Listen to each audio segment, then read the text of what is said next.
Hey guys, Shane here, PKR. Hey, I want to do this video today.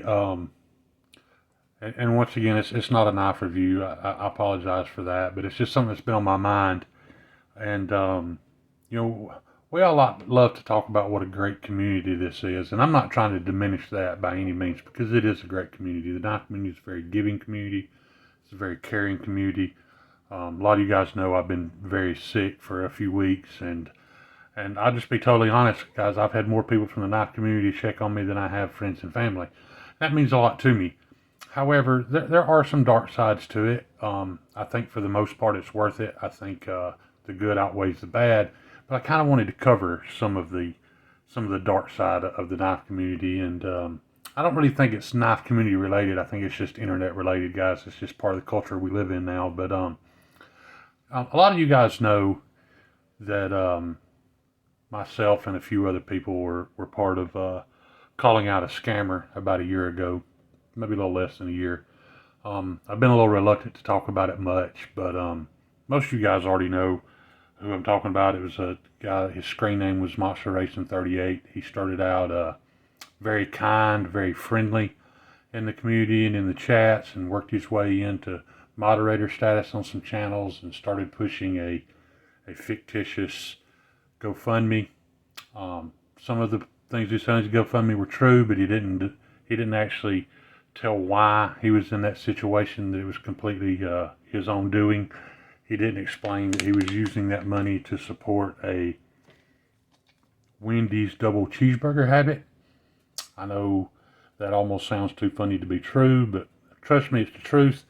The reason I know and the reason why I took it so personally is because myself and another gentleman, I'm not going to mention his name because I don't have his permission, we literally begged this guy for weeks, if not months, to stop what he was doing. That, he was pushing the limits of morality when it came to receiving things, and he just didn't care. He continued to do it until he could no longer cover his own tracks, and everybody knew that Tim Morgan slash Monstration 38 was a liar, thief, a scammer. He recently resurfaced in the lives under Sharp Thoughts. Um, I waited until I knew it was him and called him out about it, and of course he denied it was him. But trust me, it's him, guys. The reason I'm talking about this is not to bring awareness to him in general. It's to bring awareness to scammers and what can happen. And I want to give my advice on that.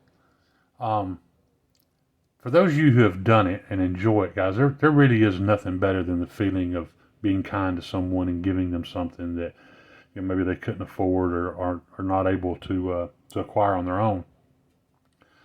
And I'll just say this, guys: if you do that, you have to do it with the heart that you don't care.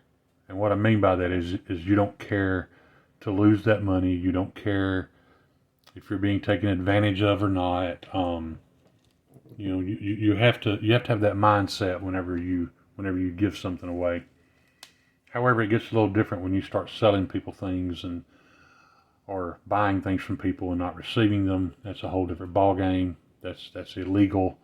Um, that pushes you over the bounds of just going from being just a general asshole to being a crook and a thief, and that's what he is. And there are a lot of them out there like that.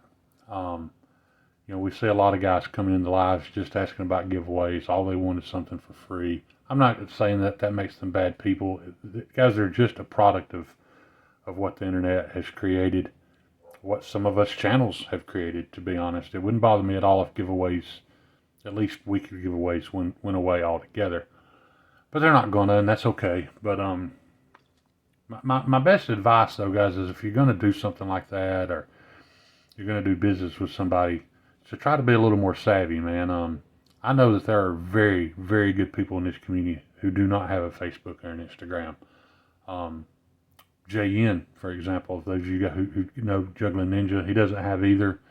He doesn't really have any way of proving who he is, but we all know he's a stand-up guy. He just doesn't enjoy social media. I don't know if it's that he doesn't trust it. He just don't want to be a part of it, and that's fine. But I'm not saying that's the only way to legitimize somebody, but it's a good start, especially for somebody new or a new screen name you don't recognize.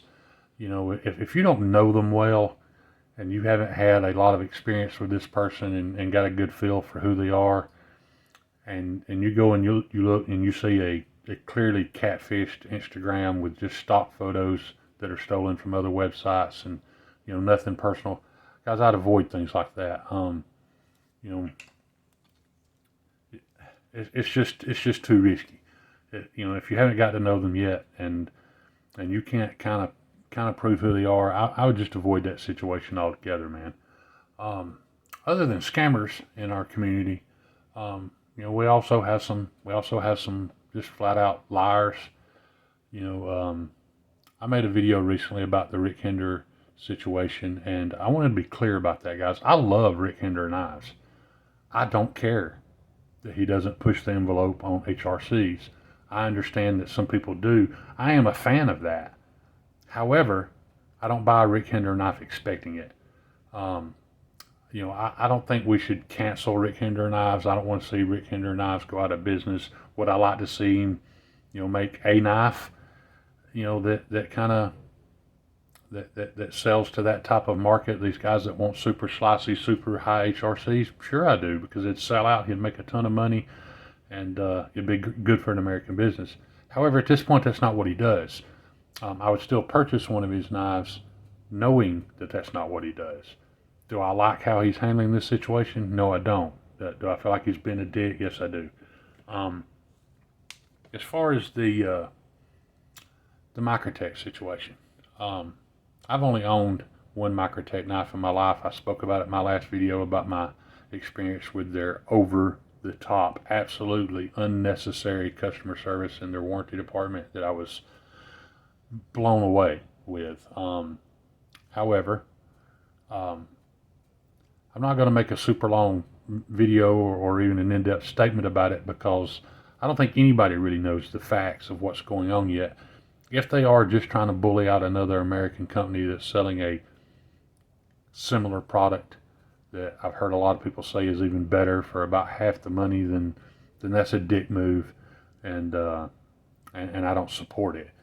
If there is a lawsuit over some type of copyright infringement, then so be it. Go to court. Let's find out if Axial Gear actually stole a design from Microtech. Then let's let the court settle that. Contacting retailers and having them pull things off the shelf before there's ever even a lawsuit filed or whatever, it's kind of a bully move. It's a dick move, and I don't appreciate it. Something else that came up here recently, I thought it was a really good video idea, probably the most original video idea I've seen from Mr. Mike Emler. He had a live, and he entitled it The Road to Redemption. Guys, we've all made mistakes. We've all did stupid things in our past, and hopefully we've been forgiven by our friends for those. And everybody deserves a second chance. Even when you look back on the Slicey Dicey situation, I was mad about it. I still, for some reason, I don't know why, and I don't want to argue about it, but I've never felt like he set out to do that. I think he just got comfortable. I think he got a little too big for his britches, and when he started slacking and letting some things slide, I think he'd convinced himself that he could get away with it. But I don't believe he ever maliciously took anything from anybody. Do I feel like he could be forgiven? Sure. If he started posting again tomorrow, I wouldn't have a problem with it. I'm not going to say whether or not I'd watch, because I don't know. I'm sure he would lose some viewership. However, like I said, he is a human being. He can be forgiven. And that's kind of my point about all this, guys. We've had controversies in the knife community in the past. It's just now they're magnified by the use of the internet and all of us getting online and posting our opinion about them. It wasn't long ago that Spyderco was selling this knives with subpar HRCs, and some guys called them out about it. They raised hell about it, and Spyderco fixed it. Now we're getting some of our best heat treats from Spyderco. To the best of my understanding, that comes from Peter's Heat Treat, same place Rick Hinderer uses. That's why I think this whole issue would be easily resolved. However, I do somewhat understand the process of knife making, as I've made a few on my own. I understand why they would want to keep the HRC where it's at, to make the knives as tough as possible. And like I said, I don't look at a knife like that and worry about super high edge retention.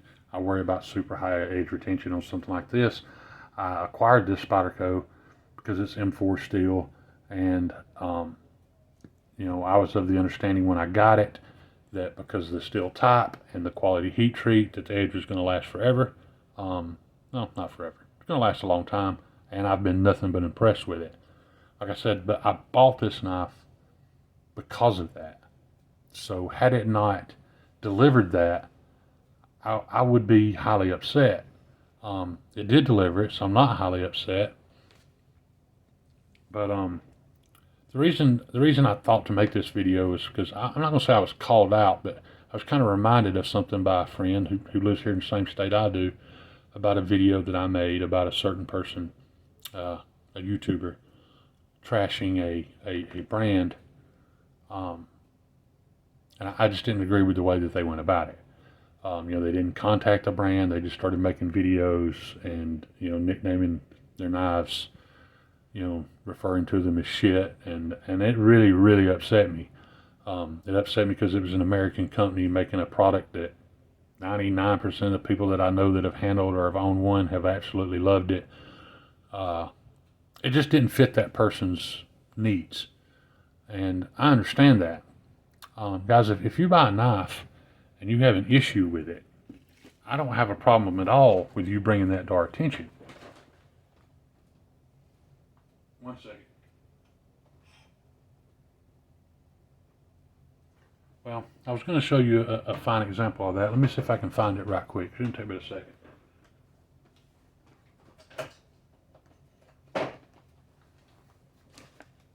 For example, this is a very popular knife. This is the Kaiser October. I borrowed it from someone because you guys know I don't buy Chinese knives anymore. And it has horrible lock failure. Now, of course, it's not doing it now that I'm on camera. Maybe it is getting better as it breaks in, but I've on video before shown this lock failing simply by opening it and pushing it with my hand and it disengaging. That's the kind of things that we need to know. That's the kind of things that we need to talk about. What I didn't do was I didn't go online and make a video about how Kaiser's a shit company.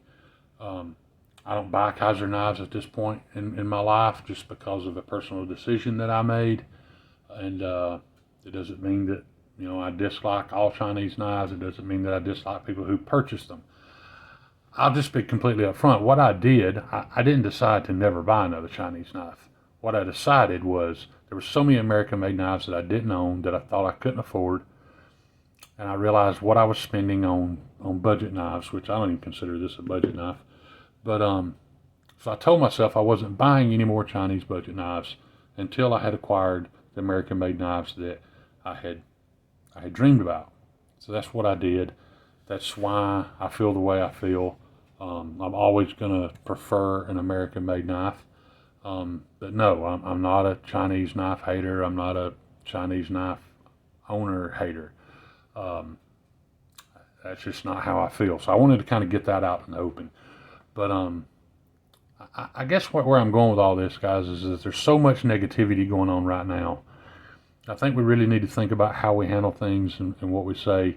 If you buy a particular knife and you have a problem with that knife, I don't have a problem at all with you making a video and informing us about it, because if there were 100 other people that had purchased this knife and had the same issue, and then I bought it and it had that issue, I'd be upset to know that nobody pre-warned me.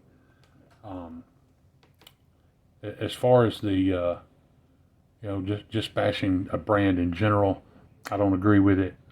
There's some YouTube channels out there, some guys that I like that I've seen do it. They just want to paint a broad stroke and say, Spyderco knives are shit, Benchmade knives are shit.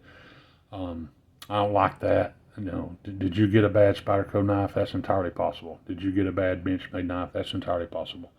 Talk about that knife, because I promise you there are tens of thousands of us out there who have purchased Spyderco knives and are absolutely 100% satisfied with our purchase, even at the what some people consider an elevated price. So anyway, guys, that's all I've got today. You know, I only made this video because I don't want to, I don't want to see us trying to shut down an American company because of a mistake that they made.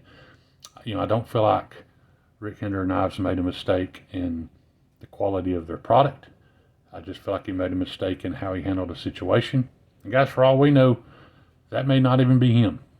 And what I mean by that is, he may be busy enough. He has somebody else handling that, and they handled it poorly. I don't know, but it was handled poorly. It's still being handled poorly. The whole Microtech thing, even if there is some copyright infringement and there needs to be a lawsuit, I feel like it's being handled poorly as well. I think there's goods and bads to the fact that you can't do all this behind closed doors anymore. We're going to find out about it. We're going to hear about it. We're going to develop opinions. And unfortunately, some companies are going to lose some business over it. So they need to take notice of that. Anyway, like I said, that's all I got for you guys today. I appreciate any minute y'all spend with me. Peace. I love y'all.